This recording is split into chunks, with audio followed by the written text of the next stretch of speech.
I went for Korean barbecue date with my beloved wife. First time cuba kat sini, and guess what? It was totally worth it. K Jaya Barbecue di IOI City Mall Putrajaya. Kami ambil set barbecue yang bernilai RM120. Boleh pilih satu jenis daging daripada 12 pilihan yang ada. Semuanya nampak menarik, tapi wife aku suggest, sayang, jomlah try itik. tak sangka rupanya daging itik ni juicy, memang sedap. Tempatnya selesa, bersih dan ambience dia memang ada vibe Korea.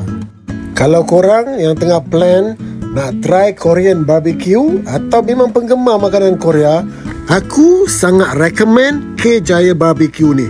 Harganya berpatutan, rasanya padu dan pengalaman makan yang best. Nak tanya rating aku? 5/5. Makanan sedap, layanan tip-top dan momen priceless bersama isteri tercinta. Jangan lupa tag kawan-kawan korang yang sukakan makanan Korea untuk datang dan cuba di K Jaya Barbecue.